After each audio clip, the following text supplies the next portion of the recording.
की आम्ही थांबलो पण आम्हाला कॅबिनेट त्यांना काही मिळणार नाही.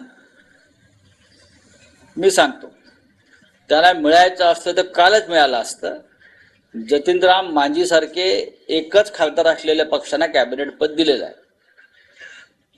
बरोबर आहे.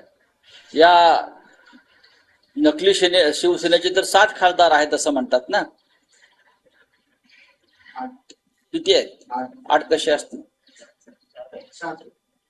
तुम्ही सुद्धा ईव्हीएम सारखं कीर्तिकरांसारखी जागा धापलीत का? कुठं हिनवलं गेलंय का या लोकांना? प्रश्न असा आहे की यांना त्यांची अवकात दाखवली. तुम्ही आमचे आश्रित, तुम्ही आमचे गुलामात. नाही, अजित पवारांच्या बाबतीत असं मला समजलं की त्यांनी सांगितलं की आम्ही प्रफुल्ल पटेलाची 150 कोटीची प्रॉपर्टी जी दाऊदशी संबंधित होती ती परत केली. अजून काय पाहिजे? 150 करोड़ का प्रॉपर्टी क्लियर किया ना प्रफुल्ल पटेल का.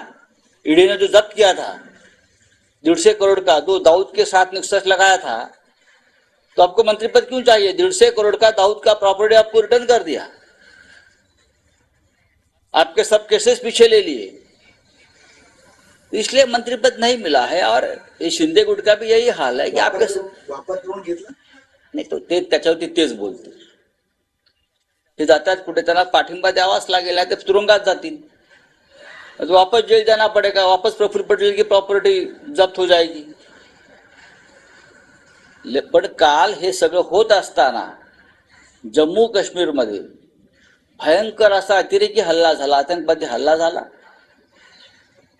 श्रद्धाळूंच्या बसवर आणि 10 जणांचा बळी गेला.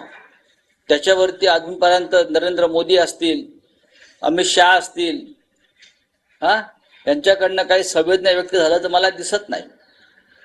निवडणूक काळामध्ये अमित शहा वारंवार सांगत होते आम्ही जम्मू काश्मीरवरती नियंत्रण मिळवलं, जम्मू काश्मीरमध्ये शांतता प्रस्थापित केली, अतिरेक्यांचा बिमोड केला. पण काल अतिरेक्यांनी दाखवून दिलं, हे दुर्दैव आहे की आम्ही अजून आहोत आणि सरकार नाकाम ठरलेलं आहे. आजही काश्मीरी पंडितांच्या घर वापसीबद्दल कोणी काहीच बोललेलं नाही. जतीनराम मांझी यांनी श्रीरामाचा एवढा घोर अपमान वारंवार केलेला आहे. आपल्याला माहीत नसलेलं सांगतो, राम हे काल्पनिक पात्र होतं. राम हे काल्पनिक पात्र होतं आणि रावण रामापेक्षा श्रेष्ठ होता असं सांगणारं जतीनराम मांझी यांना मोदी सरकारमध्ये कॅबिनेट, आपलं भाजप इंडिया सरकारमध्ये कॅबिनेट मंत्रीपद दिलं. यापेक्षा कलियुगातला हा नवा अवतार काय असू शकतो या नरेंद्र मोदींचा? स्वतःला ते श्रीराम समजत होते, विष्णू समजत होते, भगवान समजत होते, पण श्रीरामाचा घोर अपमान करणारे जतीनराम मांझी, राम हे अस्तित्वातच नव्हते, राम हे काल्पनिक पात्र आहे आणि रावण हा रामापेक्षा श्रेष्ठ आहे असं सांगणारा जतीनराम मांझी यांना आता याच्यावर भाजपने बोलावं. यांना सरकारमध्ये कॅबिनेट मंत्रीपद देण्यात आलेलं आहे. याच्यावर रामभक्त भाजपनं याच्यावर आपलं मत व्यक्त केलं पाहिजे, मोदींनी मत व्यक्त केलं पाहिजे. ग्रहण लागल्यासारखं वातावरण असं तुम्ही म्हटलं. कुठे उत्साह आहे लोकांना?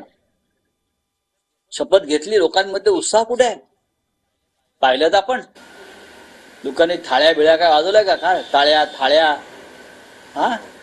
कुठे उत्साह लोकांमध्ये? हे ओढून ताणून खेटून जबरदस्तीने आणलेलं सरकार आहे